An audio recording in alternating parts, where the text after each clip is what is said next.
Hi there, and welcome to the Byte Size channel. Today, I'll be giving you an introduction to the random numbers up. I'd like you to pause the video and just build what you see there on the screen.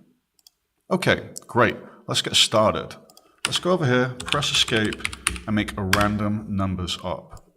We're now going to use this to generate random numbers to change the position of our cube and the scale. So now I'm going to make a timer 2. I'm going to plug this into a modulo because I want to loop the number. I'm going to put the modulo on 4. This now means I get a counter going from 0 to 3.99.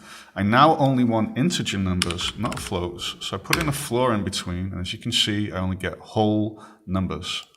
This I'm now going to plug into the index. I have now 3 outputs, which are 3 different random numbers, x, y, and z. I'm going to plug them into transform, position x, position y, position z. With random numbers, you can define the minimum and the maximum number that's generated. So now I'm going to put it on minus 0.5 and 0.5. And as you can see here, it's generating different random outputs the whole time. I can now use this again to change the scale with the scale XYZ object. So I'm going to grab this, I'm going to put it over here. Whoa, jumps around for a moment. I'm going to grab the timer, plug it in.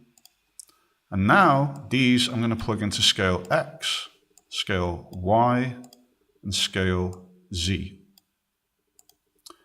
Now I want the range to be between 0.2 and 3. Now let's maybe use an orbit control so we can see a little bit better what's going on. Now I can drag the viewport a little bit. And as you can see, we've now got a randomly generated shape with the scale and with the position. I could make the position jump around more by saying -1 and 1. Now, what's happening is index is using seed. So the seed is like the random values you get back. So I've actually got semi-random numbers now. They're going to keep repeating the whole time. But if I'm going to get timer 2 and plug it into seed, what's now going to happen is our seed is going to be changing the whole time, which means we'll never get the same result. And then we've got true randomness. So let's summarize it. Random numbers can be used to generate values which are between a minimum and a maximum, and the index and the seed can be used to control whether it's truly random or not. Okay, I hope this tutorial has been helpful to you. If you have any questions, please feel free to leave them in the comments below or to post them on the forums. Thanks for your time. Bye.